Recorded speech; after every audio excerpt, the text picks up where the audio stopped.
Muy buenas tardes, bienvenidos a esta reunión extraordinaria del Seminario Permanente. ¿Perdón?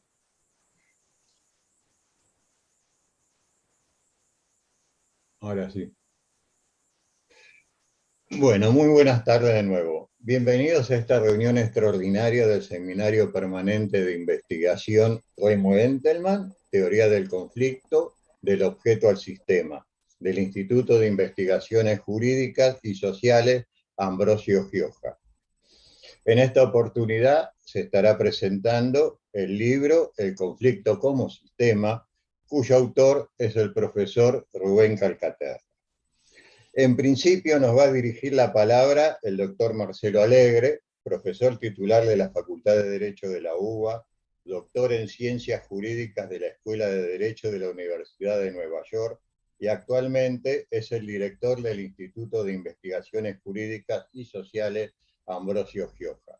Marcelo, por favor, la palabra es tuya.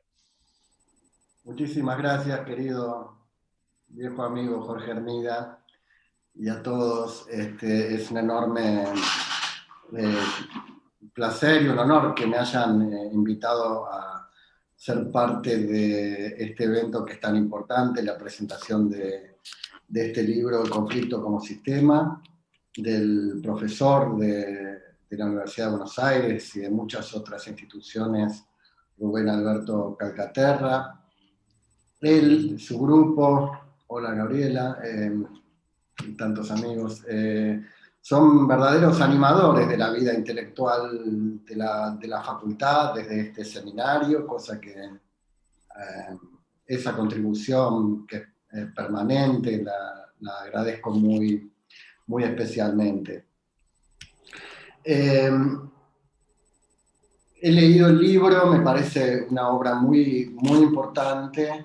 Creo que va a ser una enorme contribución, creo que se va a usar, espero que se use mucho en la facultad y fuera de la facultad, porque es un libro que es terriblemente ambicioso en su alcance, se toma muy en serio el abordaje interdisciplinario, cruza una enorme cantidad de disciplinas.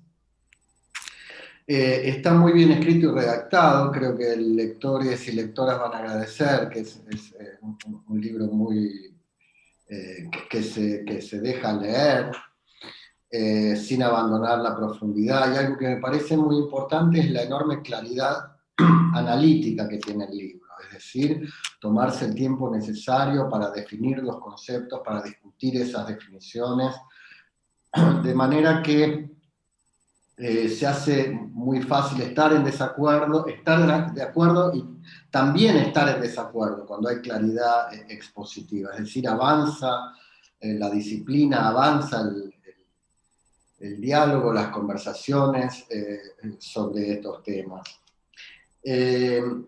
Hay muchísimas cosas que en el libro a mí me han motivado a leerlo con mucho interés, cosas que iban apareciendo. Señalo tres. Uno es la idea política del conflicto. El conflicto siempre, desde la teoría de la democracia, ha suscitado como distintas visiones, ¿no? Y esas visiones están muy bien descritas en el libro, pero yo me quedo, digamos, con dos posiciones claramente diferenciadas. Una es la que considera el conflicto como un problema o como una patología, como una desviación dentro de la vida social. Y la posición del profesor Calcaterra, que yo comparto y aplaudo, es la contraria, es la idea de considerar al conflicto como algo que enriquece, que forma parte de la dinámica democrática.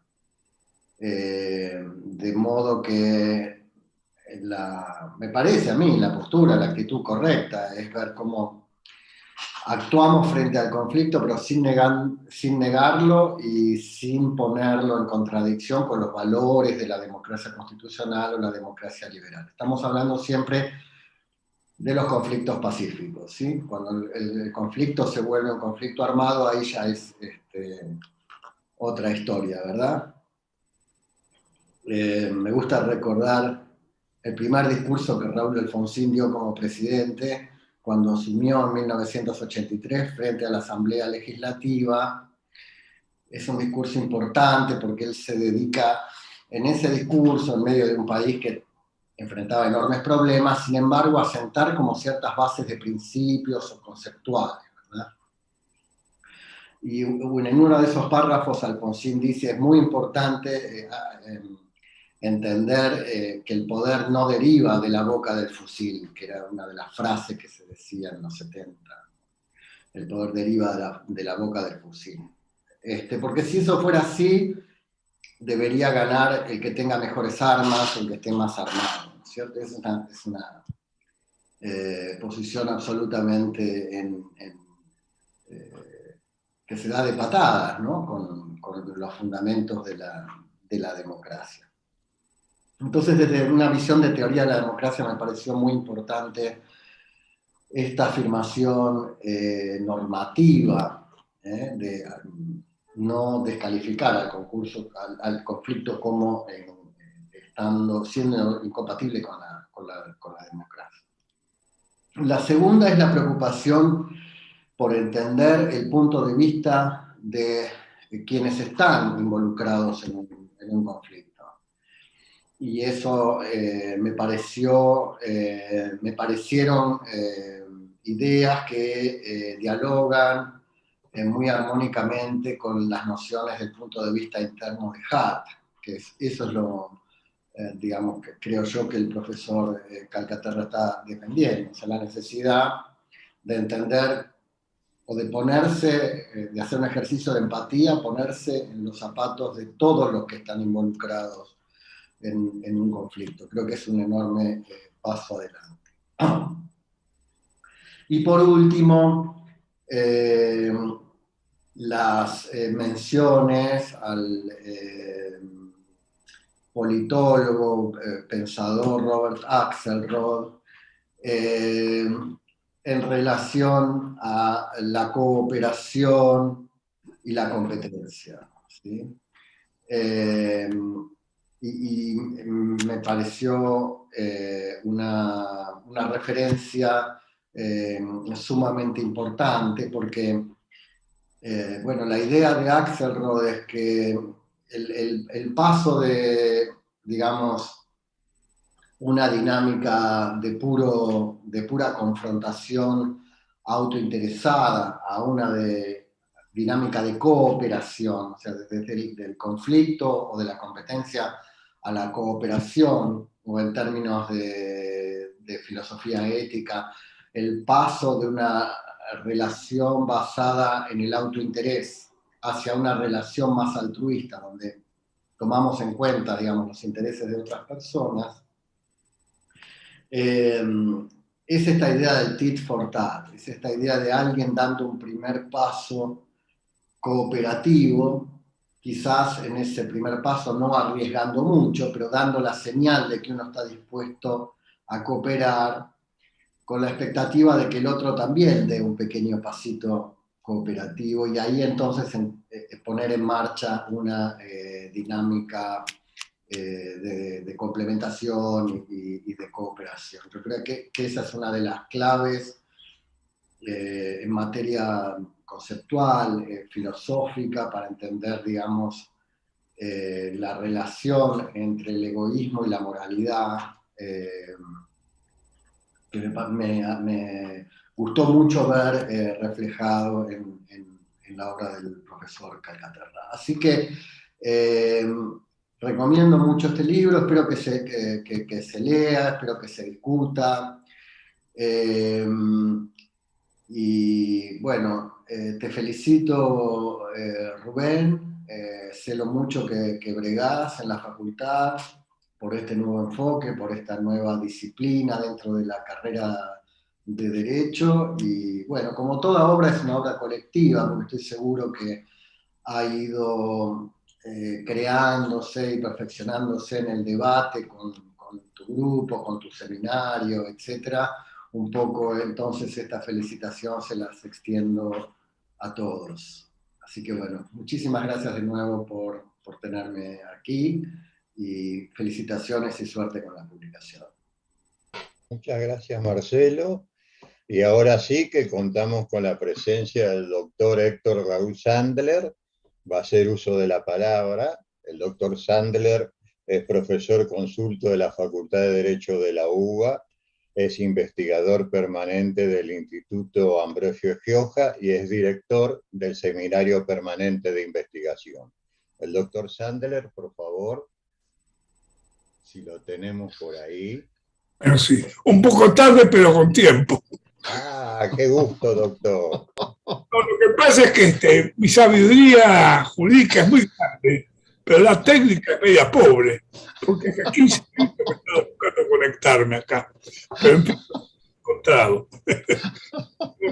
Para reírnos un poco dentro de la pandemia, ¿no? Esta relación con Rubén Calcaterra, una especie de accidente de tránsito. Lo digo porque si lo vamos a decir en serio, nos vamos a amargar. Digo yo que es una especie de accidente de tránsito, porque yo, sin saberlo, vivía estrechamente en un lago de teoría del conflicto, pero no le ponía ese nombre. Vivía, digamos así, como los padeceres del conflicto social. Cuando me encuentro con Calcaterra, que hablaba una teoría del conflicto, dije, este hombre tiene la llave que yo necesitaba. Y evidentemente cometí un error, porque si somos primos hermanos, en el sentido que lo voy a explicar, en verdad es como un hermano mío, pero echó luz sobre al menos dos perspectivas posibles de este examen del conflicto. ¿Cómo es que yo pensaba que estaba avanzando en esta materia sin ponerle ese nombre? Y cuando descubro a alguien que desde el punto de vista nominativo había designado, él no trataba lo que yo estaba tratando. ¿Cómo es esto? Bueno, vamos a echar un poco de luz si es posible. Yo venía examinando una cuestión que me sigue preocupando todavía, que uno comete el error porque cuando estudia derecho y practica el derecho, es como si dijéramos inconscientemente algo que está torcido lo va a poner derecho. Usando el sentido común de las palabras. Si uno dice, Juan, usted camina torcido, entiende lo que. Si dice, Juan, te aconsejo caminar derecho, el otro no contesta. ¿Usted me considera fascista? No. Está considerando que lo hace de una forma recta. Parece medio infantil lo que comento, pero preferiría llamar la atención sobre este supuesto infantilismo, porque es bastante importante, por lo menos en mi experiencia del conocimiento de la teoría que tan bien desarrolla y tanto propugna Calcaterra, y con mucho lucimiento. Yo diría que una cosa, lo que él trata fundamentalmente, son, perdóneme la designación, los accidentes de tránsito dentro de la sociedad. Es decir, los conflictos que se dan, pero en muy variadas formas, dentro de la sociedad. ¿Y yo qué venía estudiando? Venía estudiando el diseño de las calles. Es decir, cómo es el orden social. Claro, hay órdenes sociales que, como ocurre con las calles pavimentadas, en donde los accidentes de tránsito, me refiero en términos generales, no los choques, accidentes, acá, una esquina allá, son menores. Y otras pavimentaciones de las calles son horribles. Uno para la velocidad, anda con cuidado, porque es muy difícil andar. Entonces, para ser un poco más claro, yo hablaba del conflicto o los conflictos en el orden social. Bueno, tengo algunos antecedentes, digamos Carlos Marx, él habla de un conflicto en la sociedad, llamémoslo brevemente conflicto de lucha de clase. Hay otras teorías, pero estas abarcan el conflicto social. Lo que Calcaterra trata, a mi juicio, son los conflictos que se dan en concreto en determinada sociedad. ¿Están vinculados entre sí? Obviamente, obviamente. Pero son, digamos, no dos materias, sino dos perspectivas distintas. A mí me interesó de sobremanera el trabajo de Calcaterra, porque el instrumental que él había creado para estos conflictos, llamémoslo accidentes de tránsito, ¿no?, de la vida común y cotidiana, estos conceptos que él creaba podían extenderse y en alguna medida aplicarse a lo que a mí me preocupaba, que era el carácter de los órdenes que generan conflictos generales dentro de la sociedad. Y en este momento carezco de un pizarrón para poder dibujarlo, pero creo que quizás el lenguaje me dé como para explicarlo. Ustedes acompáñenme en el pensamiento, porque son tan agudos que me van a poder acompañar a mí. Estamos viviendo sobre este planeta llamado Tierra, concretamente sobre una superficie terráquea que para nosotros es la República Argentina. Esta es Tierra. Si no ponemos los pies en este mundo de Tierra, no desarrollamos nuestra vida. Desde este punto de vista somos ustedes terráqueos. Estos seres terráqueos, llenos de poesía, romanticismo, a veces de agresividad, y en otros planos, sin embargo, todos los días tienen que alimentarse, satisfacer sus necesidades materiales. Para lo cual, detalle más, detalle menos, generan un orden de vida que recibe un nombre específico, orden económico. Ahora, si le preguntamos a don Carlos Marx cómo se forma ese orden económico, nos va a dar una causa, cómo se genera, que la clase dominante, patatín y patapán. Bueno, puede ser así, o puede ser al revés. El orden económico genere, ¿a qué es la clase dominante? ¿A qué pertenece? Bueno, es un segundo orden, el orden político. Ya tenemos dos, un orden económico por abajo, pegado al orden natural de la Tierra, arriba un orden político. ¿Y para qué sirve este orden político? Y lo menos que pedimos de él, y ahora me corro para el otro lado, es que nos dicte una serie de normas para poner orden en el desorden que está ocurriendo abajo. Entonces ya tengo tres órdenes, la Santísima Trinidad. Abajo el orden material económico, aquí el orden político, donde se instala y desarrolla el poder, aquí un efecto que es el mundo normativo, específicamente el derecho, que se revierte sobre el poder político en cierto momento de la evolución y actúa sobre el orden económico. Ah, muy bien, tenemos esta trilogía y nada más. No, encima, como si fuera, perdónenme, nadie se ofenda, la Santísima Trinidad, tenemos el orden cultural. Y de este emanan exigencias, ya tenemos 4 órdenes.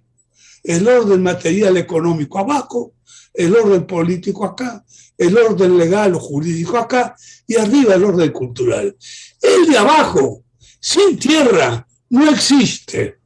No los confundamos con que los judíos vivían fuera de la tierra. Sí, habrá sido de la tierra prometida, pero donde iban había tierra. No hay desarrollo humano sin tierra. Esto es bueno subrayarlo, porque a veces los abogados nos olvidamos, los políticos más, de que la gente de las villas miserias puede vivir sin tierra. No es verdad. No hay ser humano que no pueda vivir sin tierra.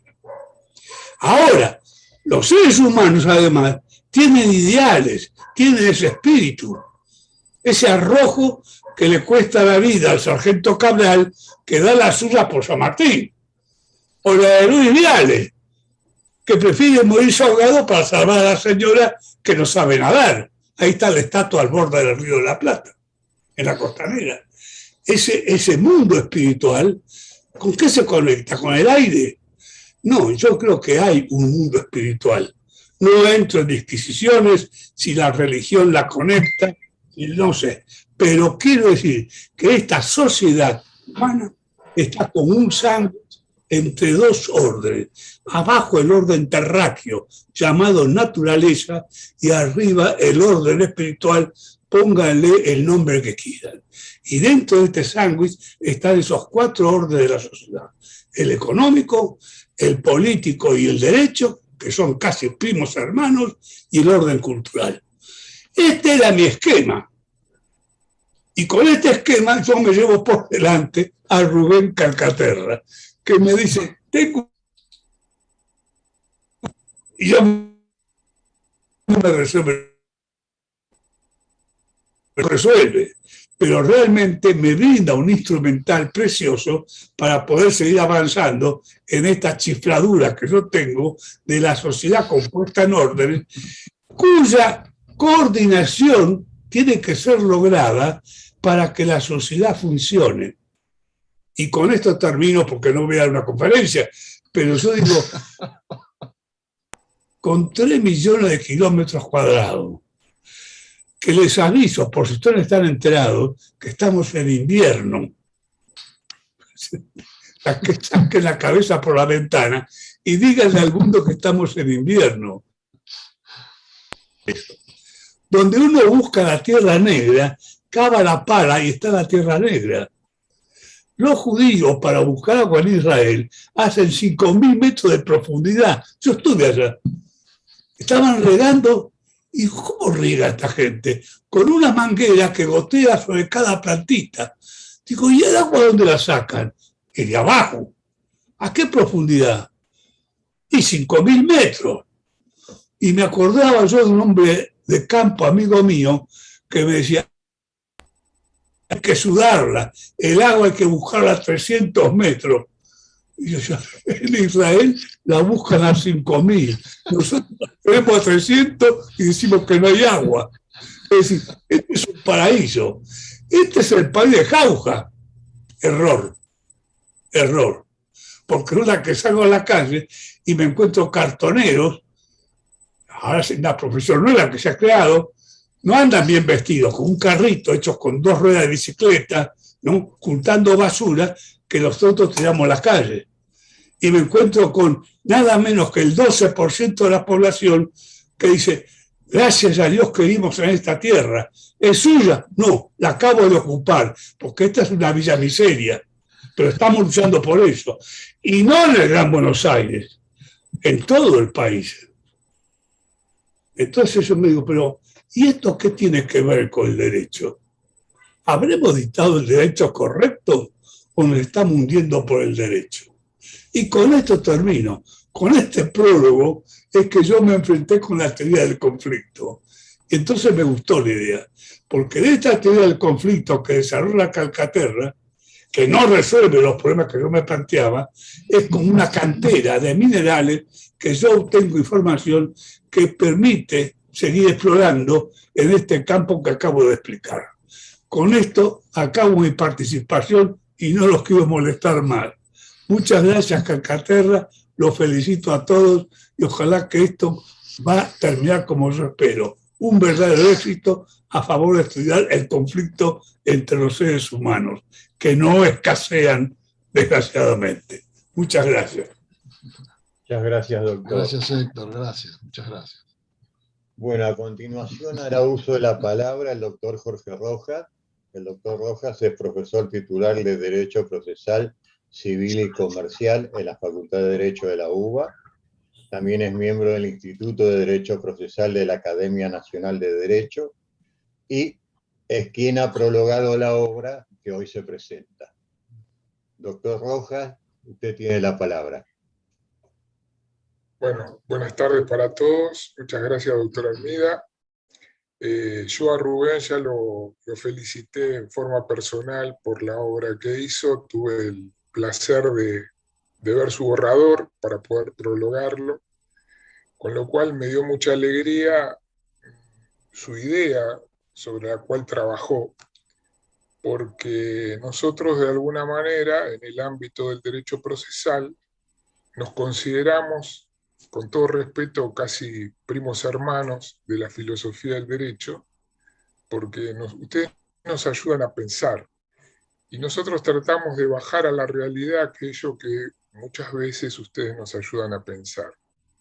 Y una de las cosas que yo le decía a Rubén, con quien tuvimos oportunidad de compartir el espacio que nos brindó Justicia 2020, en donde se trabajó sobre el proyecto de Código Procesal Civil y Comercial de la Nación, que tiene estado parlamentario, está en el Congreso.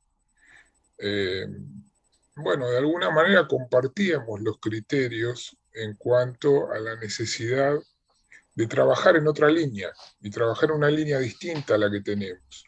La línea en la que estamos enrolados nosotros es una línea que tiene que ver con el enfrentamiento entre dos posiciones y de alguna manera esperar la adjudicación de los derechos cuando el juez tenga que decidir a través de una sentencia que ponga fin a un caso.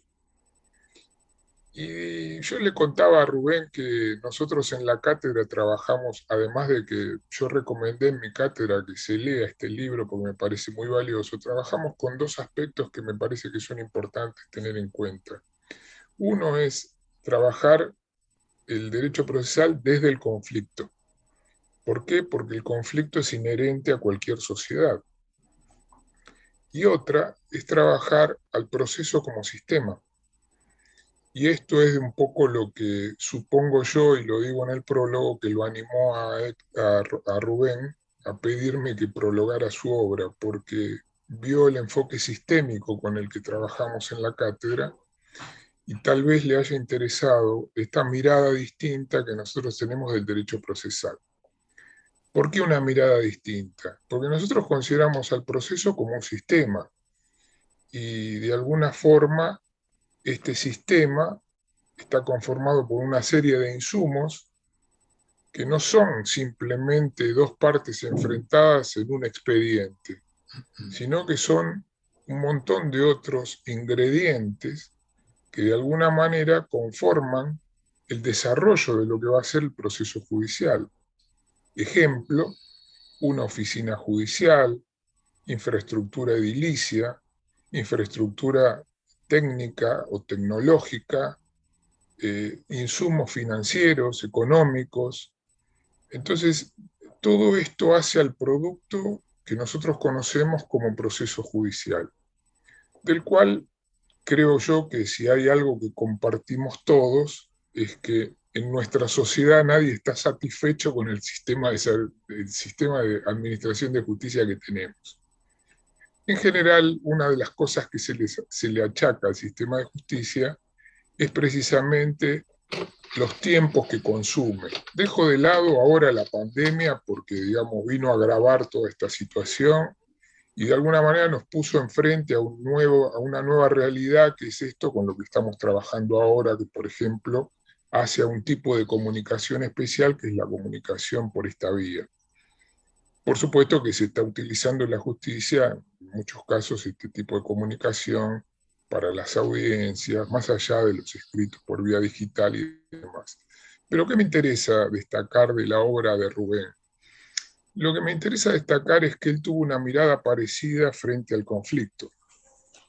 Y como sistema el conflicto está integrado por un montón de elementos que quizás nosotros no tenemos en cuenta. Por eso, cuando el otro día hablaba con una integrante de la cátedra y me decía, pero ¿por qué te convocan a vos desde la filosofía del derecho? Yo le decía, somos primos hermanos, vos sabés que yo le doy mucha importancia a la filosofía, siempre recomiendo trabajos sobre filosofía, porque creo que es lo que nos enseña a pensar, y uno se da cuenta después.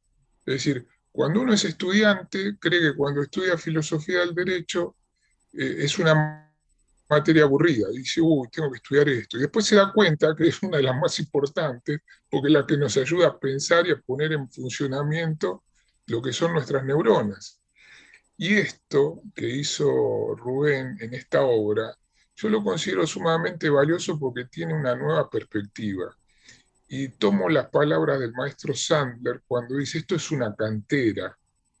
Y a mí me gustó mucho esta palabra de que esto es una cantera. ¿Por qué? Porque el otro día cuando conversaba con un integrante de mi cátedra, yo decía, yo quisiera hablar en esta charla de la crisis de percepción que tenemos todos sobre lo que es el Servicio de Administración de Justicia y poner el acento en la crisis de percepción que tenemos sobre el conflicto, pero el conflicto mirado desde un punto de vista sistémico. ¿Por qué? Porque nosotros hacemos mucho hincapié en la cátedra en la distinción entre lo que es un caso y lo que es un conflicto. Y fíjense que a partir de un sistema de trabajo anquilosado ya por el tiempo que transcurrió, ustedes saben que nuestro código procesal es de la década de los 60 del siglo pasado, ustedes saben que trabajamos con una especie de bloque de cemento, que es el proceso, y parecería como que es algo inexpugnable, y parecería como que es algo que resulta intocable, ¿no? Y parece como que tienen miedo a tocar algo porque se está violando alguna garantía o algo por el estilo. Nosotros estamos trabajando con una onda totalmente distinta, estamos hablando de la flexibilización del proceso, estamos hablando de la eficacia del proceso, y entre otras cosas, al mostrar al proceso como sistema, lo que hablamos es del conflicto. Y el conflicto, fíjense que cuando el profesor Calcaterra empieza a enumerar todos los elementos que lo integran, uno de los más importantes que destaca es la narrativa. Es decir, el cliente nos viene a ver a nosotros y nosotros empezamos a ver cómo forzamos dentro de la narrativa del cliente el caso para plantearlo dentro de la estructura de lo que el maestro Sandler llamaba las calles, ¿no? Y entonces el mundo del derecho va por un lado, pero el conflicto tal vez pasa por otro lado. Y entonces acá lo que tenemos que tener en cuenta es un aspecto fundamental, que es cuál es la narrativa que nosotros le vamos a dar a ese conflicto, que dejó de transformarse, dejó de ser conflicto para transformarse en caso. Y el caso es el que va a resolver la jurisdicción. Ahora la pregunta es, cuando la jurisdicción resuelve el caso, ¿está resolviendo el conflicto? Esta pregunta, que es la pregunta del millón para nosotros, tiene que ver precisamente con la dinámica que el conflicto tiene hoy en día, que no es la misma dinámica que podía tener en la década de los 60 o de los 70 del siglo pasado. Hoy por hoy, ustedes saben que un contrato se cierra entre Argentina y Japón apretando una tecla. Y entonces se cerró un contrato de compraventa de mercaderías, por ejemplo. Y de la misma manera se firman instrumentos con un mecanismo que tiene que ver con un algoritmo, y hoy en día se transformó en algo natural, en algo normal. Y se nos pasa de vista, y este es un aspecto de la crisis que tenemos en nuestra percepción, a la gente que estamos formando para atender ese tipo de conflictos, que tiene una dinámica totalmente distinta a la que tenía en tiempos anteriores. Y no nos damos cuenta tampoco, y este es otro aspecto de la crisis de percepción, que seguimos trabajando con ese bloque de cemento que es el proceso judicial. Y entonces, ¿cuál es la importancia que yo veo en la obra que hizo Rubén? Y por eso me gustó lo de Sandler cuando dice, esto es una cantera. Me gusta lo de cantera porque me está señalando que de acá puedo recoger elementos necesarios como para preparar, ¿qué? Preparar al operador jurídico. Nosotros tenemos que tener en cuenta no solamente los sujetos que intervienen en el proceso, que puede ser un proceso bipolar en donde tenemos dos partes, sino que también puede ser un proceso que tenga un montón de personas involucradas, y estamos frente a un conflicto de índole colectiva, en donde tenemos que tener en cuenta otros aspectos, como la representatividad de aquellos que representan a ese conjunto. Y entonces el conflicto se maneja en forma distinta, claro, porque además de manejarse en forma distinta, puede haber dentro de ese volumen de personas que están involucradas, alianzas, puede haber terceros involucrados también. ¿Y esto qué significa? Y esto significa que tenemos que tener una mirada que nos dé la flexibilidad suficiente como para que el conflicto no lo tengamos que meter adentro de un molde que ya está preconcebido. Ejemplo concreto y contundente. Ustedes conocen todos el caso Mendoza o el caso de la cuenca Matanza-Riachuelo. Ustedes se acordarán que la Corte Suprema, más allá de escindirlo al proceso y distinguir lo que era el proceso desde el punto de vista del derecho ambiental, de lo que eran las reclamaciones de los particulares que estaban involucrados o afectados por aquella contaminación, lo resolvió de una manera muy especial. Muy especial, ¿por qué? Porque dejó de lado al proceso tradicional. Y fíjense lo que hizo la Corte. La Corte ordenó la producción de prueba que resultaba conducente para resolver el litigio. Luego que se produjo esa prueba, ordenó correr traslado de la demanda. ¿A quién? Había en ese momento 44 empresas involucradas y había 3 estados más demandados. Una vez que contestaron la demanda, resolvió el conflicto. ¿Qué hizo la Corte? No estoy haciendo un juicio de valor sobre el conflicto en sí mismo, sino que estoy reposando la mirada, y esto tiene que ver con la crisis de percepción, reposando la mirada en las formas que estamos transitando para resolver un conflicto.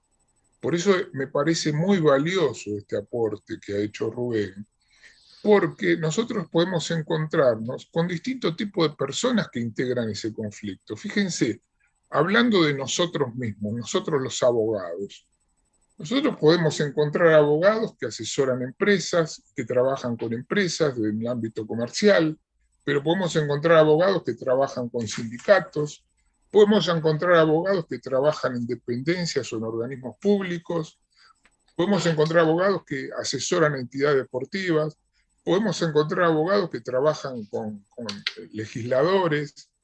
Es decir, los distintos tipos de abogados con los que nos podemos topar en un conflicto tienen distintas formaciones y tienen distintas especialidades. Y esto conviene tenerlo en cuenta, claro. ¿Por qué conviene tenerlo en cuenta? Porque esto requiere de la necesidad de establecer otro tipo de pautas de trabajo. Y esto tiene que ver con lo que yo llamo crisis de percepción.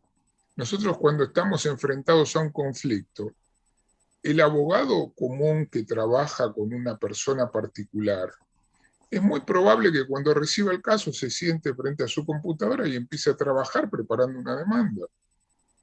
¿Nosotros qué decimos? Nosotros decimos, cuando se trabaja en el ámbito del derecho privado, quien hace la instrucción del caso es el abogado. No es el Ministerio Público como se trabaja en el ámbito del proceso penal, sino que es el abogado. Y el abogado, cuando hace la instrucción, ¿qué es lo que tiene que hacer? Y lo que tiene que hacer es investigar para ver cómo va a plantear ese caso, porque tiene que trabajar con el conflicto de modo tal de que ese conflicto lo pueda administrar, gestionar de modo tal de que pueda manejarlo en forma adecuada, para brindar un servicio que resulte adecuado. Y ahí aparece la contracara, que es el otro lado del mostrador. Y cuando hablamos del otro lado del mostrador nos encontramos con el juez. Y entonces el juez, la pregunta es, ¿está especializado en manejo de conflictos? Y este es el gran leitmotiv que tiene el libro de Rubén, que creo que la última parte es la parte que más nos toca a todos nosotros, porque yo sé que la gran mayoría es docente en la facultad. ¿Qué tipo de operador jurídico estamos preparando nosotros? Estamos preparando todavía un abogado que trabaja con un proceso que es escrito y sale armado con casco y fusil para ir a litigar contra la otra parte y tratar de destruirla en lo posible. Sin embargo, nos muestra Rubén la cantidad de métodos alternativos que hay para resolver conflictos. No solo la mediación o la conciliación, sino el arbitraje, que parece una palabra rara dentro del ámbito de la Argentina, más allá que es el método más utilizado en el mundo para resolver conflictos. Más allá de que yo integro un tribunal de arbitraje en la Bolsa de Comercio y soy árbitro, Existe una especie de temor reverencial de los abogados porque no sabemos de qué se trata el arbitraje. Sin embargo, estamos preparados no solamente para no trabajar en arbitraje, sino para pelear. Y este sistema adversarial que tenemos es el sistema adversarial que Rubén está proponiendo que analicemos, y esto es un aspecto de nuestra crisis de percepción, para elaborar dentro de la solución de los conflictos. ¿Por qué? Por la sencilla razón que no estamos preparados para poder negociar, para poder escuchar.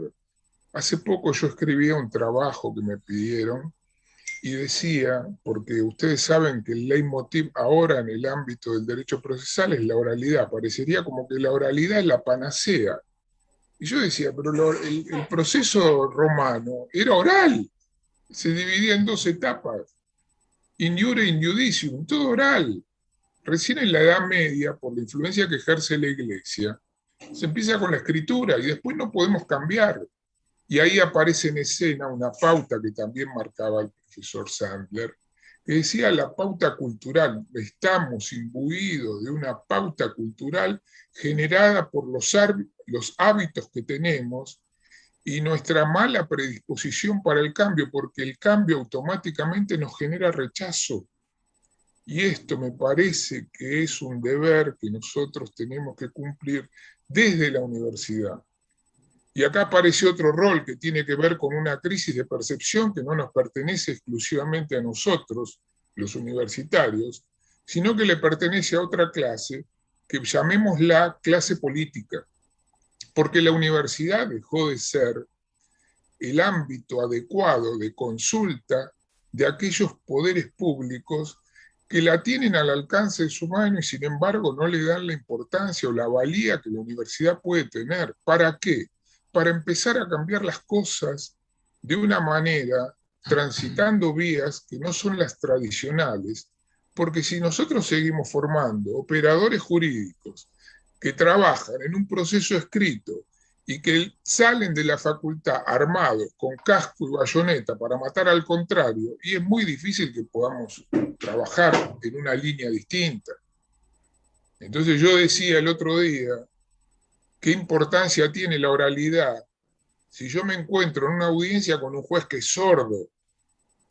Y abajo aclaraba en nota al pie que era un eufemismo por señalar a aquellos jueces que no tienen el compromiso de tener una escucha activa dentro del proceso para enfrentar al conflicto y asumirlo al conflicto, que prima con la que estamos acostumbrados a trabajar los abogados, de modo tal de que, de modo tal de atender las necesidades de la gente, ¿eh?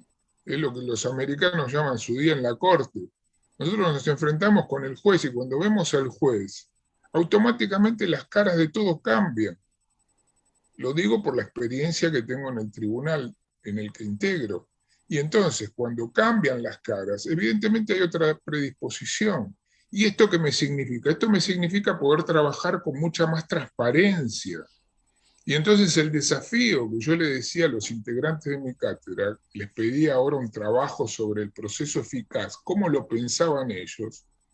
Piensen un proceso en donde no se inicie la causa con una demanda. ¿Cómo harían? ¿Para qué cómo harían?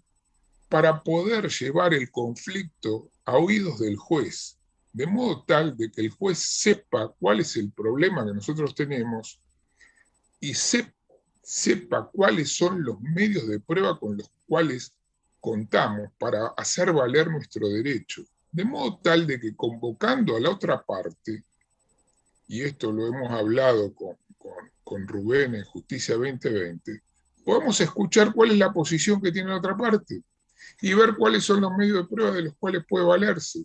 Y esto que nos puede llevar eventualmente a hacer el planteo en otros términos distintos de lo que los pensamos. Y entonces la pregunta es, ¿yo estoy saliendo del sistema adversarial para pasar a un sistema de cooperación? Y me parece que si yo pretendo de que en un partido de tenis donde están jugando Federer y Nadal colaboren, la verdad que va a ser difícil que colabore. Ahora, si yo estoy generando un ambiente de trabajo distinto al proceso que todos nosotros conocemos, en donde hay alguien que tiene un oído activo, la escucha activa significa tener la empatía suficiente como para poder entender cuáles son las posturas que asumen cada una de las partes, estamos generando un ambiente de colaboración distinto que no se agota simplemente en el enfrentamiento, más allá que subyace el enfrentamiento. Entonces, aparece en escena la combinación de dos sistemas que todavía nosotros no vamos a transitar porque esto requiere mucho trabajo, mucho esfuerzo, pero sí conviene, y esta es la importancia del libro que tiene Rubén, que acaba de editar Rubén, tiene la posibilidad de que miremos las cosas con un alcance distinto. Lo que propone Rubén es hablar de una conflictología legal, y a mí no me gustaría llevarlo únicamente a la letra de la ley.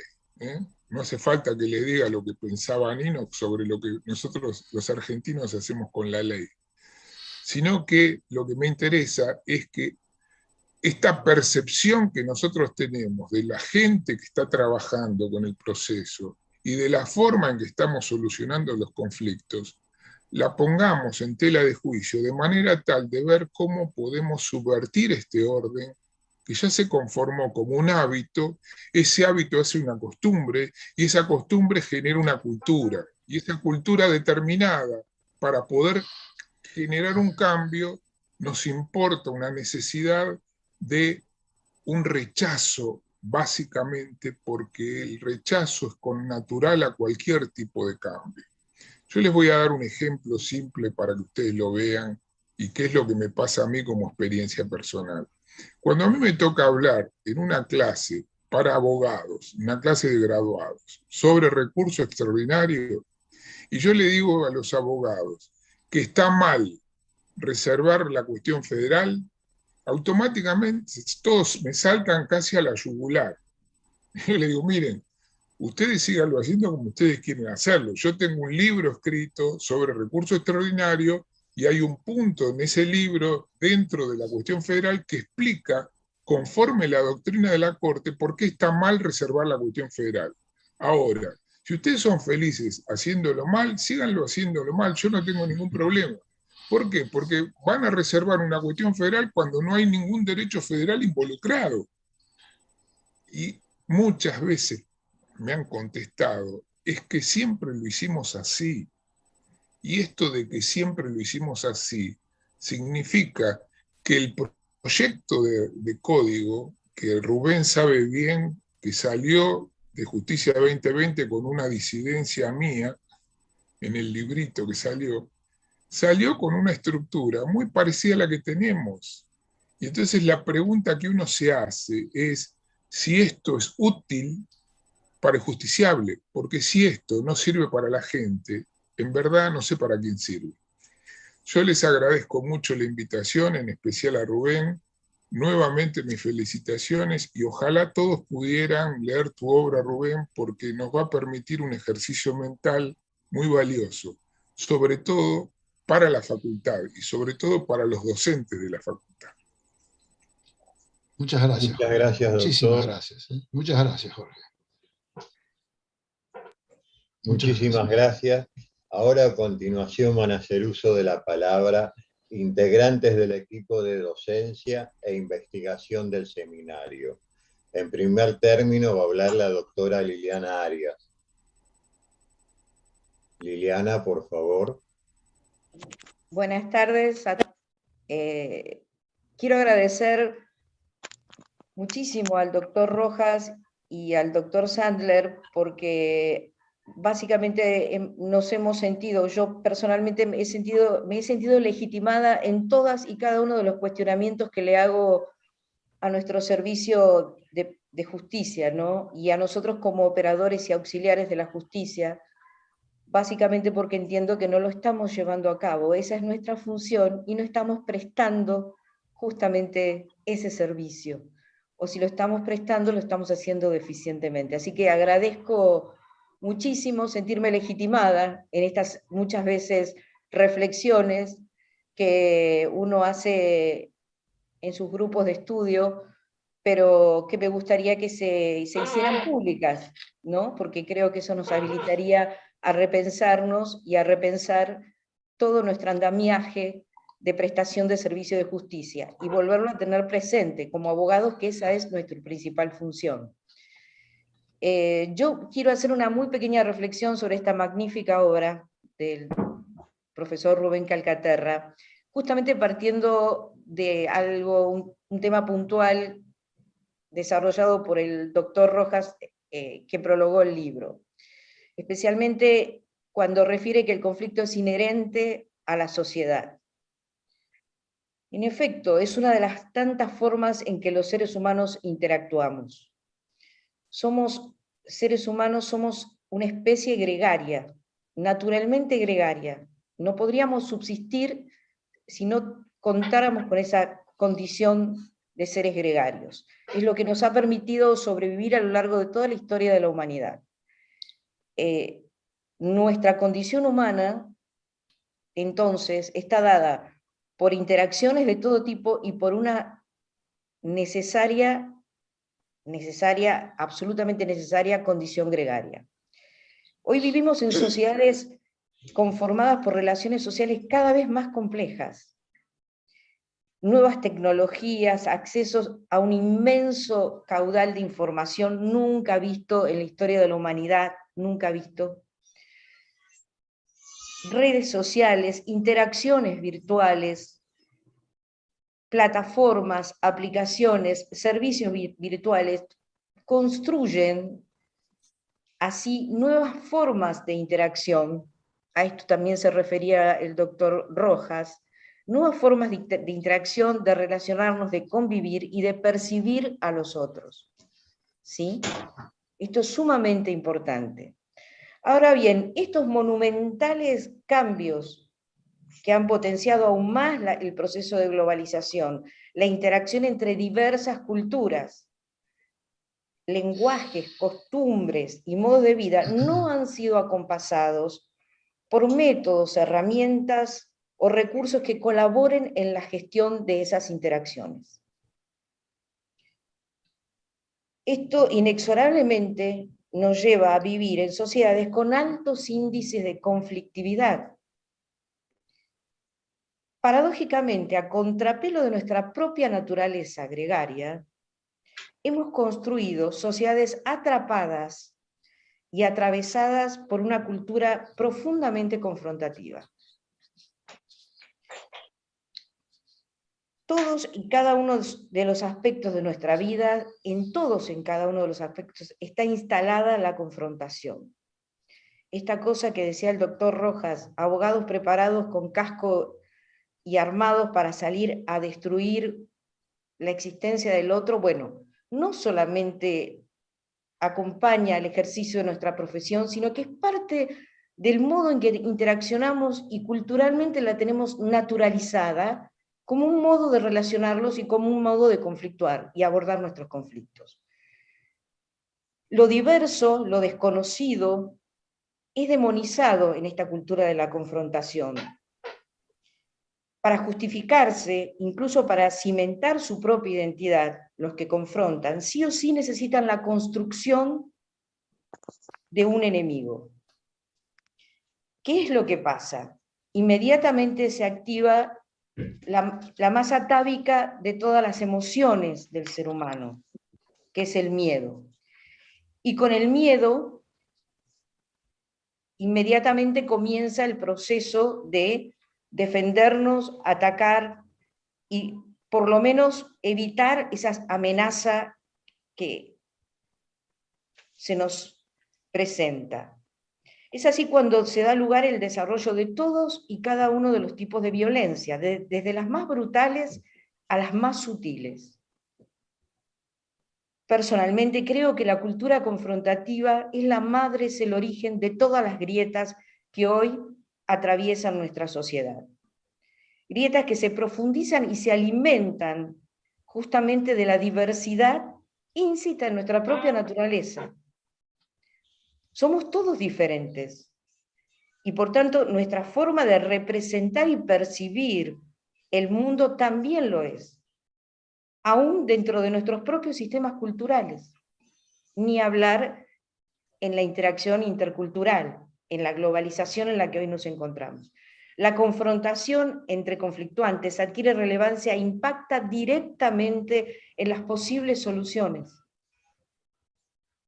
Esa confrontación se consolida y se visualiza claramente en la construcción de narrativas excluyentes.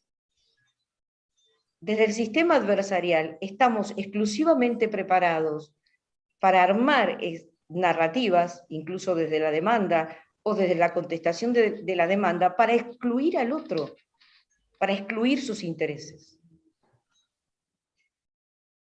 Esto, sinceramente lo creo, nos aleja muchísimo de la posibilidad de construcción de consensos.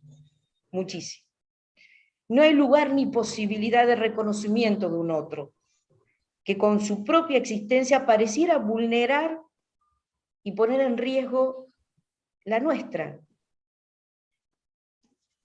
La teoría sistémica de conflictos elaborada por el profesor Calcaterra, desde su aspecto operativo, interpela con urgencia los modos en que abordamos los conflictos.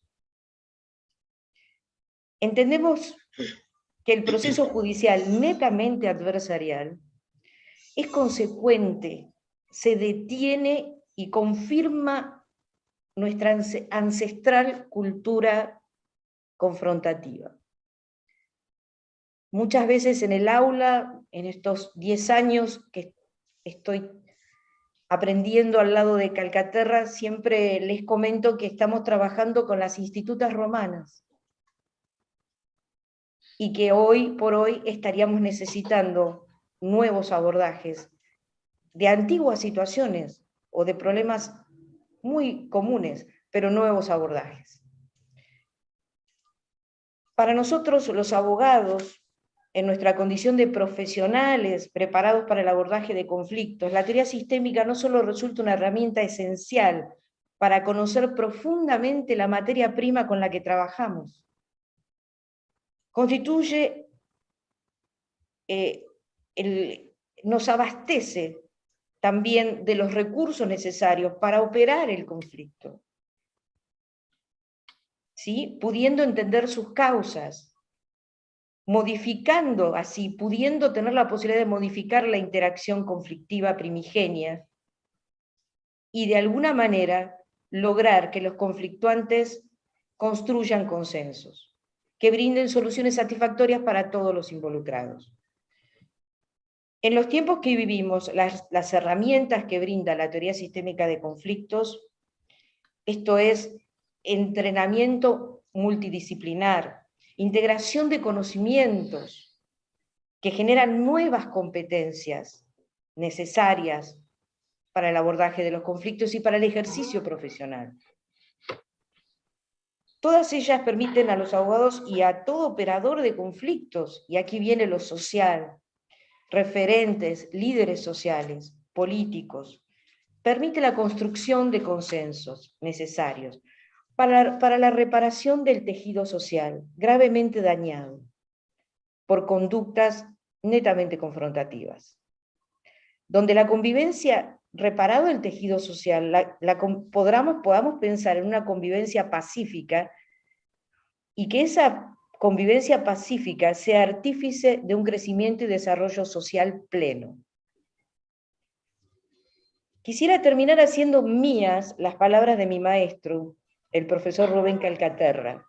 Inicia el libro de su autoría agradeciendo a todos los que me enseñaron que la cultura del acuerdo, aun cuando alcanzarla parezca una utopía, es la semilla que produce sociedades más pacíficas, justas e inclusivas. Muchas gracias a todos, muchas gracias especialmente a los maestros que hoy aquí nos acompañan. Muchas gracias, doctora. Gracias, Lili. Muchas gracias, Lili. Muchas gracias, doctora. Ahora va a hacer uso de la palabra la profesora María Rosa Ávila. María Rosa, por favor. Muchas gracias. Bueno, quiero nuevamente felicitar al doctor Calcaterra por esta nueva obra, a las excelentes exposiciones y brillantes exposiciones que nos precedieron. Agradecer también a la dirección del seminario del GIOJA, a la coordinación general de nuestro brillante profesor, y a las y los integrantes con quienes tengo el gusto de compartir este enriquecedor espacio de análisis y debate académico desde hace años. Así que gracias. Gracias a todos, todas. Como docente de la materia El sistema conflicto, quiero realizar algunas reflexiones acerca de la enseñanza en este contexto de esta nueva era en la que estamos viviendo. Es decir, que estamos atravesando una revolución informática que nos afecta como sujetos, como sujetas de este mundo digital, de la realidad digital. En tanto espacio regulado y a regular por leyes o prácticas de convivencia digitales que alteran y cambian prácticas sociales, costumbres, hábitos, cultura, interacciones, por lo cual no podemos eludir, como ya se mencionó, sino prestar especial atención al impacto que tiene en las y los estudiantes. Esta descripción ahora que he hecho se ha intensificado, como ya se dijo, con la pandemia del COVID-19 que seguimos atravesando, ¿no? Y que nos ha obligado a realizar de forma generalizada un salto a lo digital que necesariamente requirió innovar. Desde 2017 trabajo en lo que denomino el dispositivo pedagógico 3.0, en esta cuestión de proponerla como una instancia inmersiva para el aprendizaje. ¿Qué es este dispositivo pedagógico? Bueno, según Marta Souto, es un artificio instrumental complejo, que tiene un carácter organizador técnico. ¿Por qué? Porque organiza las condiciones para la puesta en práctica, para la realización de espacios, tiempos, recursos, materiales, humanos, un ambiente propicio para la instalación de la enseñanza, ¿no? De las clases, pero que también organiza acciones desde una lógica de complejidad no lineal. En la enseñanza, la intencionalidad pasa por provocar cambios en los sujetos, en las sujetas, en el sentido de aprendizajes que permitan incorporarse activamente a la cultura, a la sociedad, y ser partícipes de ello. En nuestro caso, la responsabilidad docente de la formación para el ejercicio de la abogacía en sus diferentes ámbitos. El dispositivo propicia como objetivo general que las y los estudiantes puedan conocer y comprender los conceptos teóricos del modelo operativo que desarrolla el doctor Calcaterra, ¿no? Para aplicarlos a un conflicto relevante con actualidad o de actualidad. Cuenta como una herramienta central el trabajo en equipo en una acción permanente colaborativa, para construir un espacio paritario de participación y un clima de confianza que posibilite el aprendizaje con una escucha activa, como justamente ya se dijo, entre pares, con el equipo docente, fomentando la creatividad. Se utiliza un modelo TEPAC que intersecciona lo disciplinar, la materia, el contenido, lo pedagógico, y las tecnologías.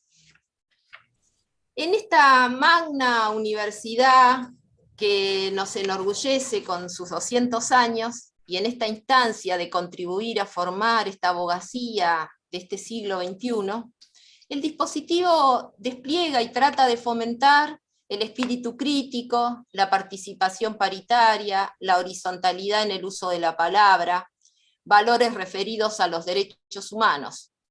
Todas cuestiones que están presentes en la obra que hoy estamos acá haciendo referencia, ¿no?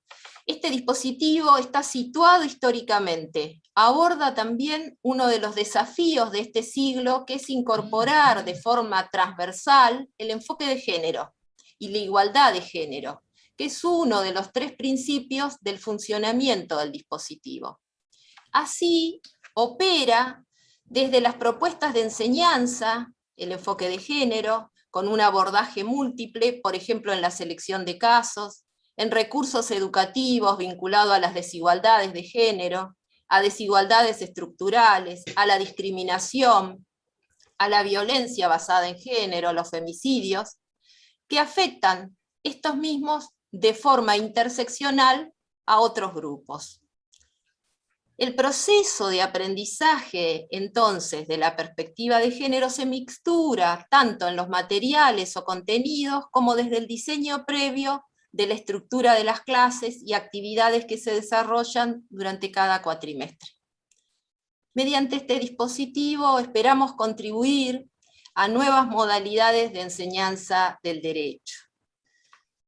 Finalmente, quiero agradecer al doctor Calcaterra su apertura, su compromiso académico para esto, para procurar la mejor formación de las y los docentes, de la mejor formación de las y los investigadores para esta abogacía del siglo XXI.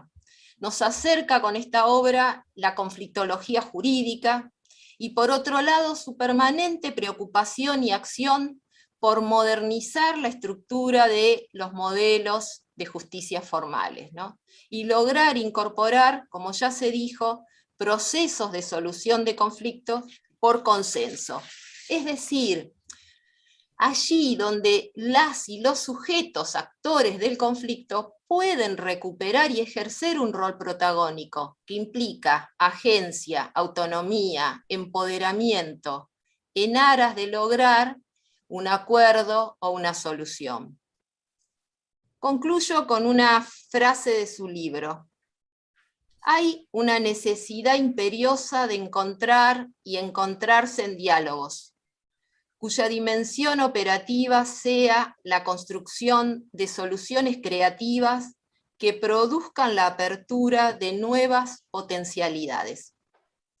Esta frase, considero, nos inspira para profundizar el diálogo democrático, la construcción de la paz ante las graves crisis que seguimos viviendo. Así que muchas gracias doctor, y a todos los presentes y a los panelistas que nos precedieron. Gracias. Gracias, María Rosa. Muchas gracias. Ahora a continuación va a hacer uso de la palabra el profesor Ezequiel Lupi.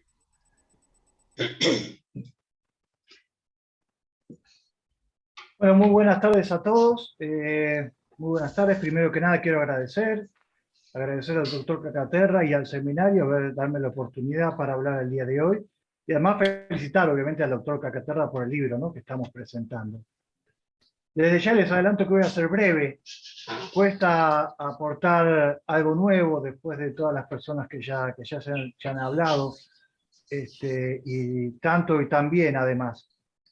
Yo lo que tenía pensado destacar del libro, de este libro y de los anteriores, que también ha escrito el doctor Calcaterra, y de cómo aborda él el tema del conflicto, es algo que para mí es básico y que ya un poco se ha mencionado, es esta cuestión de que el conflicto requiere un proceso de administración y gestión y no tanto un proceso que apunte a su terminación, ¿no? ¿Qué quiero decir con esto? Hoy el sistema de adjudicación de derechos actualmente no solo invita a los abogados a que de alguna manera destruyan al otro, digamos, ataquen a la otra parte, sino que al mismo tiempo se pone a la tarea de reducir el conflicto a algo mucho más comprensible, algo mucho más pequeño. ¿Qué quiero decir con esto? Cuando un conflicto empieza a transitar los procesos hoy en día, lo primero que se hace es se lo priva de aquellos elementos de relación que vinculan a las partes. Después, posteriormente, se lo congela un poco en el tiempo porque se hace complejo después para las partes poder modificar sus pretensiones, a pesar de que a veces el proceso es largo. y con el correr del tiempo estas puedan modificarse. Después se trata de resumir o de traducir todo el fenómeno conflicto en términos de la normativa vigente, ¿no? Todo esto porque requiere ponerse a consideración de un decisor, de un tercero, que es quien finalmente adjudica derechos, a algo simple, algo que pueda ser comprensible y que pueda decidir de una manera más o menos correcta. Obviamente lo que propone el doctor Cacaterra es todo lo contrario. Lo que propone el doctor Cacaterra es abordar el conflicto en todos sus elementos, en una manera mucho más amplia y mucho más abarcativa. No solo tratar de que en el desarrollo de un proceso de administración, de un conflicto, no se pierda ninguno de sus elementos, sino que además reflexionamos acerca de qué otros elementos tal vez nos están pasando desapercibidos en un fenómeno conflicto determinado. Cuando uno aborda un conflicto de esta manera, lo que logra son acuerdos más abarcativos, acuerdos consensuados, acuerdos más duraderos, y acuerdos donde tal vez no se requiera su imposición, no se requiera el uso de la fuerza para finalmente imponer ese acuerdo. Es decir, el modelo que presenta el doctor Cacaterra es un modelo de análisis y gestión estratégica del conflicto. Y específicamente en esa denominación se han dejado afuera los términos terminación del conflicto, solución del conflicto, resolución del conflicto. Justamente porque no es ese el objetivo final, sino que el objetivo final es conducir ese conflicto, conducir la evolución de ese conflicto hacia tal vez algún final, pero hay conflictos que permanecen en el tiempo, los conflictos entre sindicatos y empresas, hay muchos conflictos que no se pueden terminar y dejar y seguir adelante.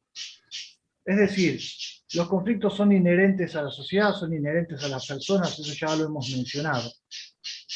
Si nosotros queremos vivir en una sociedad que progresa, en una sociedad que respira, necesitamos de los conflictos. Los conflictos es el modo en que se manifiestan los cambios, es el modo en que se cambia un paradigma por otro. Así que lo que propone el libro es gestionar esos conflictos, hacerse más amigo de los conflictos. Y a eso se dedica la obra, y eso es lo que para mí es un paso muy importante, digno de destacar, y eso es lo que quería traer hoy a colación con ustedes. No los molesto más, le agradezco una vez más al doctor Cacaterra por haberme permitido hablar, y dejo saludos para todos. Muchas gracias, Ezequiel. Muchas gracias. Ahora va a hacer uso de la palabra la profesora Mariela Mautone. Hola, ¿qué tal? Hola a todos. Bueno, como viene diciendo Ezequiel, después de las disertaciones que nos han precedido, es un poco difícil aportar algo nuevo a lo que ya venimos trabajando. Pero bueno, en principio, agradecer al doctor Cacaterra por la presentación de este libro y por supuesto también a mis compañeros del seminario. Y bueno, estamos presentes en esta reunión extraordinaria para la presentación de esta nueva obra, el conflicto como sistema, en el cual es una conjunción de conocimientos adquiridos a lo largo de una vasta y reconocida trayectoria internacional de investigación sobre conflictología del doctor Rubén Calcaterra, que permite un movimiento hacia la formación de profesionales del derecho que integren la teoría y la práctica, saber cómo hacer y cómo ser. Como docentes, es nuestro permanente compromiso la construcción de realidades novedosas y diferentes, co-construir junto a nuestros alumnos respuestas nuevas a situaciones particulares, en tiempos particulares. Bueno, ya hemos escuchado atentamente a María Rosa con su explicación del dispositivo 3.0, algo muy, muy actual y que, bueno, ha cambiado las relaciones interpersonales a través de la pandemia y esta nueva forma de comunicaciones digitales. Vivimos en sociedades cada vez más complejas y violentas. Nuestro aporte a las nuevas generaciones de abogados, muchos de ellos probablemente futuros jueces, nos hace reflexionar sobre el rol que cumple la justicia y si está dando las respuestas adecuadas a las problemáticas de los justiciables. Y ahí un poquito me remito a lo que dijo ya el profesor Rojas en su exposición. El libro pone énfasis a través del desarrollo de los diferentes ejes que componen la estructura del modelo estratégico de análisis y gestión de conflictos en la multidimensionalidad del diálogo, en la creatividad y en la gestión del conflicto de una forma nueva, de una creación nueva de abordar las controversias, sobre todo las que involucran derechos, y para dar respuestas más satisfactorias a las partes involucradas. Promueve la construcción del futuro, actuando desde el presente, pero mirando hacia el pasado. A lo largo de todo el libro nos da herramientas para la prevención, la gestión y la resolución de conflictos. Privilegia la transformación de las conversaciones y, como consecuencia, a quienes participan en el proceso. Trascendiendo el diseño binario, el ganar-perder, a través del diálogo.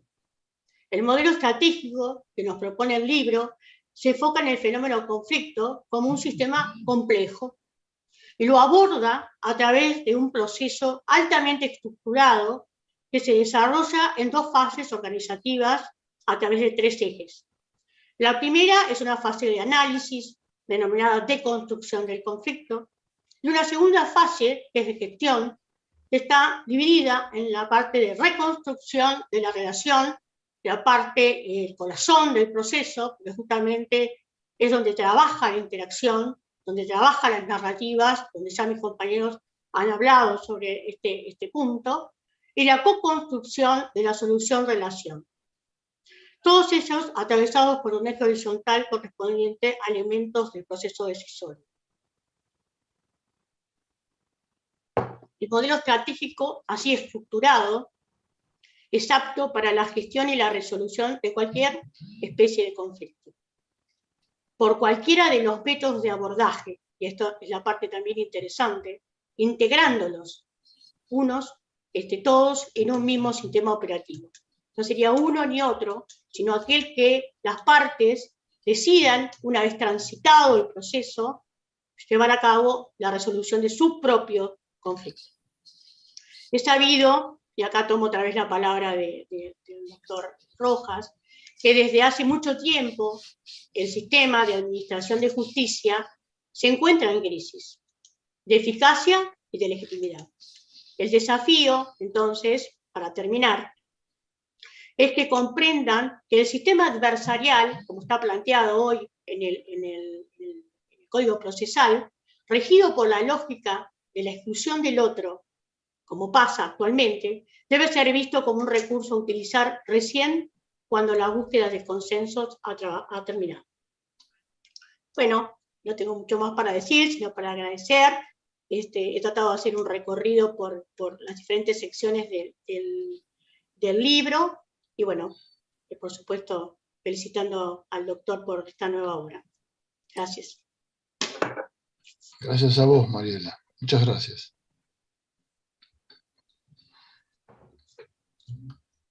Estás muteado, Jorge. Ahí estoy, perdón. Ahora va a hacer uso de la palabra la profesora Gabriela Nasser. Gaby, por ahí. Estás muteada vos también, Gabriela. A ver. Gracias por avisar, muy buenas tardes. Muchísimas gracias en principio a todos, a quienes me han precedido en el uso de la palabra, a quienes han tenido la cortesía de acercarse por las diversas redes sociales a escucharnos. Y bueno, al profesor Calcaterra agradecerle la enorme generosidad que demuestra cada día, a cada momento. La verdad que no hay palabras para agradecer, incluso compartiendo este espacio, ¿no? La presentación de su libro. Bueno, acá hubo muchísimos aspectos que han sido destacados, coincido con todos, y también quiero decir que el libro en muchos puntos es como un disparador, ¿no? Hay temas que pueden ser profundizados de una manera, digamos, infinita. Yo quiero destacar un tema que me parece que la realidad que estamos viviendo hace que sea importante, o de ahí viene su importancia. Y fue mencionado en varios momentos, y lo quiero ahondar. Me refiero a la valoración del otro que se hace en este sistema, con este sistema, ¿no? ¿Qué hacemos con el distinto? ¿Lo valoramos, lo excluimos con el diverso? El libro nos indica, el sistema nos indica, que debemos comenzar por el análisis de las narrativas. Esto fue perfectamente abordado por el doctor Rojas, por otros oradores, y efectivamente nos propone un nivel de escucha sincero. El que escucha da. La escucha no es un acto pasivo. El que escucha da, le da la bienvenida, le da su atención, le da el espacio para que se afirme en su alteridad, atendemos lo que dice, y este es el primer paso para el reconocimiento del otro, para la no exclusión del otro. Me parece que este es el desafío de estos tiempos, ¿no? Creo que la realidad que estamos viviendo nos marca que debemos transitar estos caminos. Porque sí, bien sabemos que es mucho más fácil, más rápido, etiquetar al otro, reducirlo, burlarnos, neutralizarlo y finalmente excluirlo. Ahora, el sistema que está expuesto en el libro se basa en el conocimiento y el análisis de la condición humana, de la conducta humana y de las relaciones sociales, especialmente las conflictivas, ¿no? Atravesadas por los debates sobre derechos. Para mí, cuando me acerqué a esto, gracias a la gestión de la doctora Arias, una de las cuestiones que más me sedujo de este sistema fue la propuesta, nos ofrecía un método, pero para el tratamiento no violento de los conflictos, profundamente comprometido con la paz, con la revalorización de esa capacidad que tienen las personas para comprender y solucionar sus propios conflictos.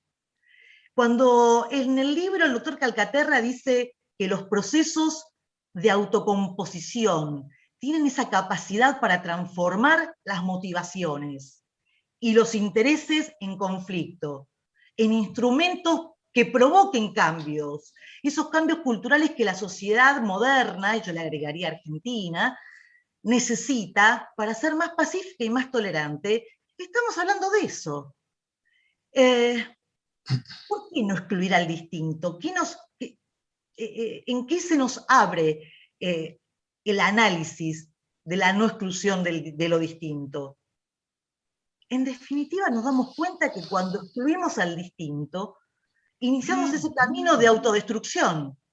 Porque en principio lo que es igual nos parece bueno, vamos creciendo, nuestra lógica, nuestro discurso genera adeptos, tenemos una sensación de que esto sirve, pero sirve hasta un determinado punto.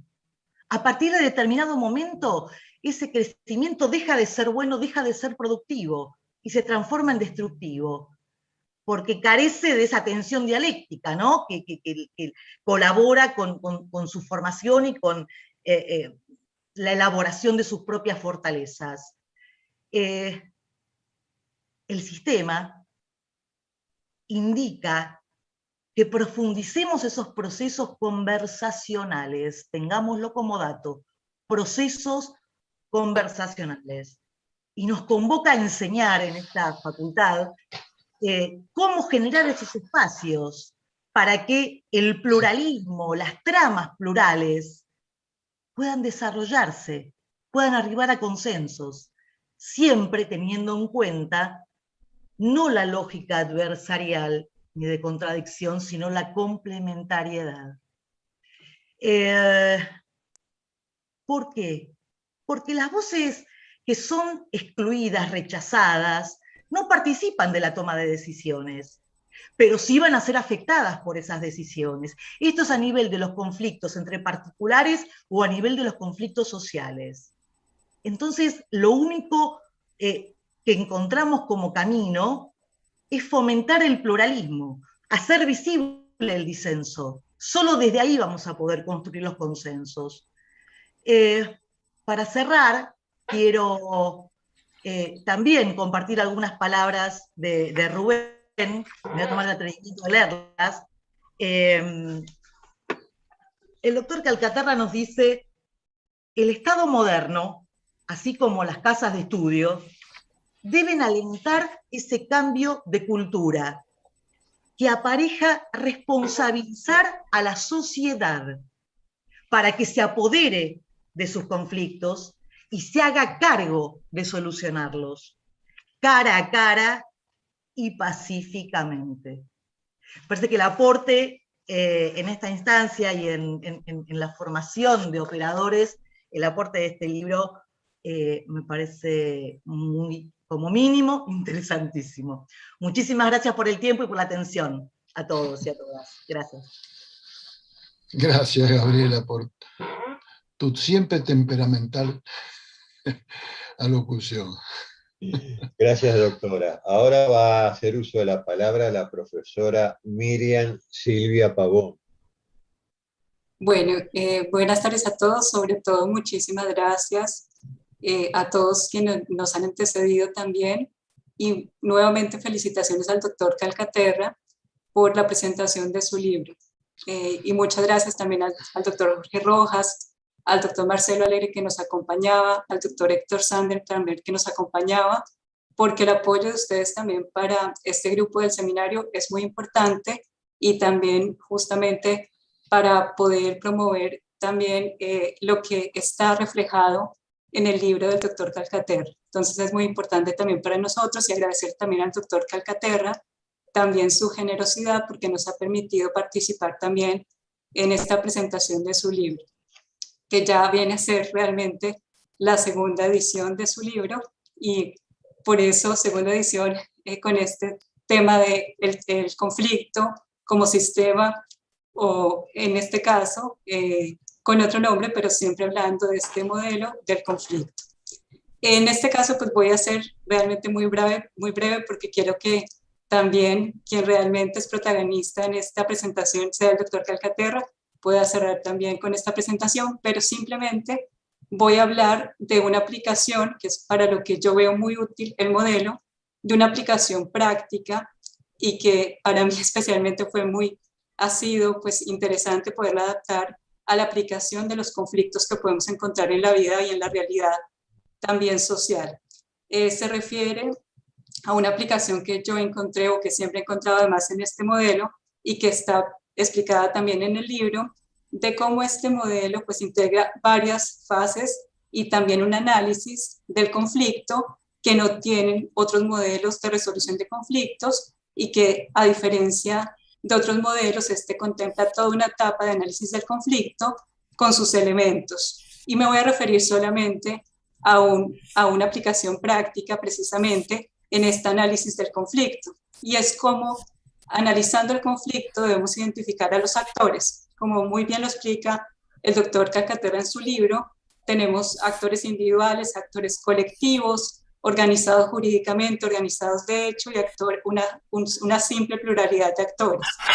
Específicamente para mí fue muy importante ver una aplicación práctica en este caso de cómo los actores colectivos pueden ser o pueden operar entre ellos o en ellos fragmentaciones, es decir, tener en cuenta que los actores colectivos o los integrantes de un actor colectivo no piensan igual, y pueden entonces tener diferencia de objetivos, diferencia de razones o de intereses dentro de una situación de conflicto. Específicamente, yo lo vi reflejado en un caso, y es cuando se estaba haciendo las negociaciones con las FARC en Colombia, con el grupo armado de las FARC. En este caso, hubo una fragmentación en ese actor colectivo, o en ese actor, las FARC, hubo una fragmentación, y había quienes no estaban de acuerdo, valga la redundancia, con la firma de un acuerdo en las condiciones que se estaba negociando. En este caso surgió una fragmentación en ese actor colectivo, y no se tuvo en cuenta o no se tuvo representación en esa mesa de negociación de esta fragmentación, o un representante de esta fragmentación de este actor colectivo. desafortunadamente, el no haber realizado ese análisis del conflicto, el no haber observado esa fragmentación en este actor colectivo y de no tener una representación ese actor colectivo en esa mesa de negociación, impidió precisamente un acuerdo donde hubiera satisfacción de todos los integrantes de ese grupo, y esa fragmentación de las FARC, lamentablemente, hoy es otro grupo armado en Colombia, de los tantos que existen, que se llama disidencias de las FARC. Este es el análisis, como les decía, de un caso práctico en donde es muy valioso precisamente la utilización de este modelo y cómo no tener en cuenta elementos fundamentales en el análisis del conflicto o también otros elementos que nos ayudan a gestionar el conflicto puede terminar en consecuencias como esta de justamente terminar en otra nueva situación, en este caso específico, en una fragmentación que no fue representada en una mesa de negociación y que hoy en día lamentablemente pues conforma otro grupo guerrillero en Colombia. Entonces simplemente quería dar esa visión de una aplicación práctica de la cual pues habla específicamente todo el libro, de todo este modelo y de cómo la teoría de conflictos también es una también de las disciplinas y también de muchas otras que ayudan a analizar un conflicto, que ayudan a gestionar un conflicto y que están atravesados también por las decisiones que se toman en el transcurso de ese modelo o atravesando todo este modelo. Entonces, nuevamente, para hacer pues breve también esta intervención que nos agradezco nuevamente que nos haya permitido el doctor Calcaterra, muchísimas gracias y bueno, seguimos adelante también, doctor. Bueno, muchas gracias, Miriam. Muchas gracias. Le toca muy de cerca, ¿no es cierto? Toca muy de cerca, Miriam, esa cuestión. Bueno, y ahora nos va a dirigir la palabra el profesor Rubén Calcaterra, ¿no? El doctor Calcaterra, abogado, doctorando de la UBA, profesor de grado y posgrado de la universidad y coordinador del Seminario Permanente de Investigación sobre Teoría del Conflicto y autor del libro que hoy estamos presentando. Así que, doctor, ansiosos escuchamos su palabra. Bueno. La verdad, muchas gracias y obviamente, después de todos los comentarios, yo también voy a ser sumamente breve, porque me queda muy poco por agregar. Solo les quiero transmitir un estado de ánimo, que es que me siento sumamente feliz y por varias razones. Miren ustedes, la primera, porque este es el primer libro que una editorial argentina me publica en la Argentina.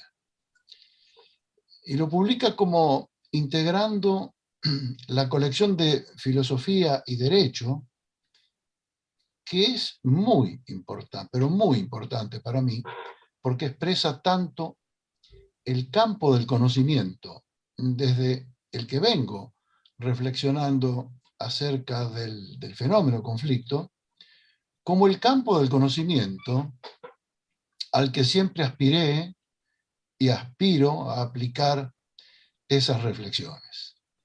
De ahí la conflictología jurídica. La segunda razón es porque este libro representa una suerte de síntesis de un larguísimo proceso que comenzó en la primavera italiana de 1989, cuando tomé de la sistémica de Milán las ideas que desembocaron en la elaboración de un método de abordaje a los conflictos que Gediza publicó en Barcelona en marzo de 2002 bajo el título de Mediación Estratégica. Hizo escala intermedia en Bogotá con el sistema Conflicto que publicó el grupo editorial Ibáñez en marzo de 2016. Ahí ya dialogaban los elementos de análisis de los conflictos con las metodologías dedicadas a su abordaje. De esa síntesis precisamente surge la conflictología que expresa este libro a través de este modelo sistémico de análisis y gestión estratégica de conflictos, porque la conflictología, como dice Vinjamata Camp en Barcelona, es una disciplina abierta, es una disciplina plural, pero básicamente es una disciplina integradora dedicada a la observación, comprensión e intervención de los procesos conflictivos de cualquier tipo.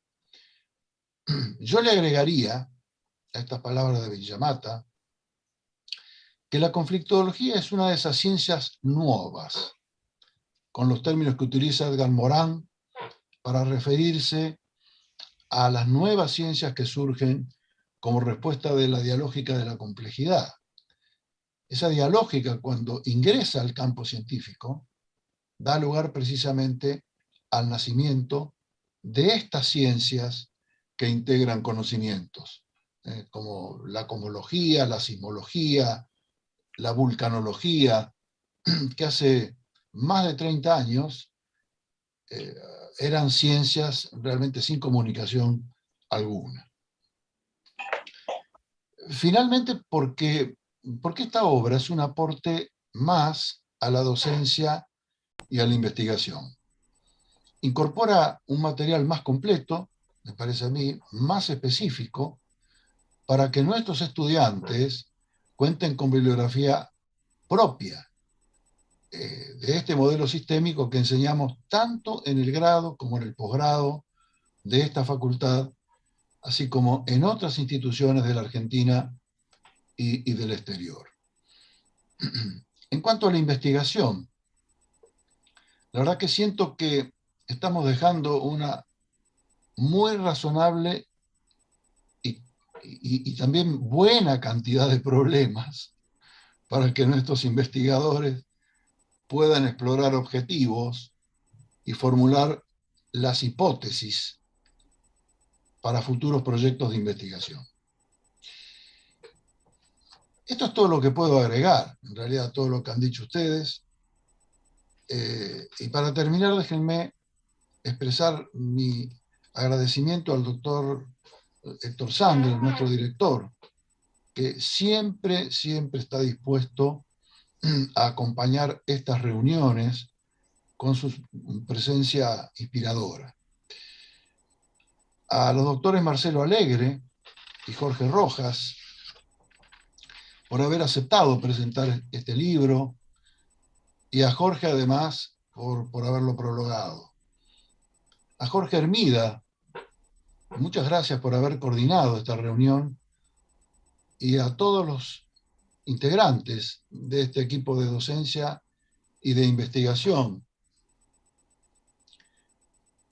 que nos contaron acerca de sus experiencias en la enseñanza de este modelo de conflictología, dando cuenta básicamente de los diferentes ámbitos y de las diversas orientaciones con que se lo puede enseñar. Ellos, junto con sus ayudantes, Melanie Feldman, Hernán Barrera, Daniela Vega, Fabricio Mariucci y Mauro Crisafulli, son el futuro.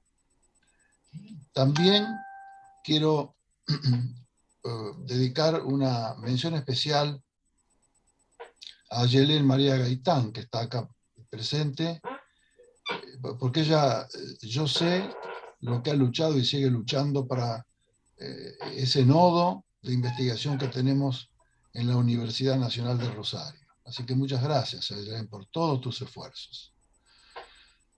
Muchas gracias al equipo del Instituto Gioja por todo el apoyo y la dedicación que pusieron en la organización de esta reunión y en la asistencia técnica durante todo su desarrollo en el día de hoy, con mención a Laura, Cecilia, María Eugenia y Martín Testa.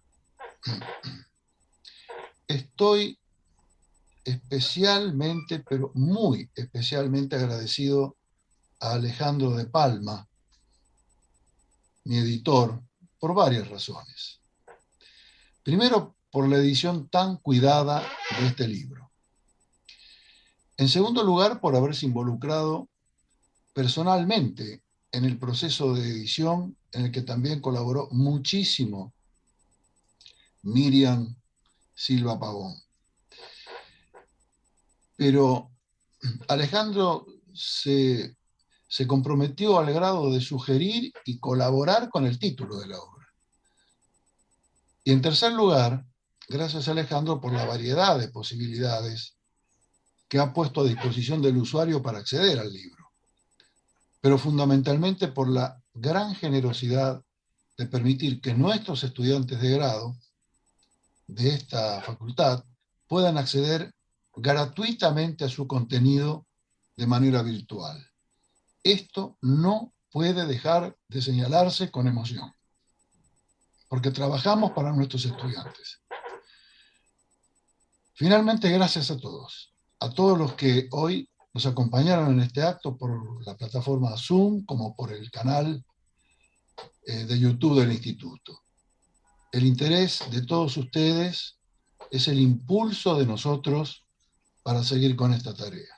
Muchísimas gracias. Muchísimas gracias.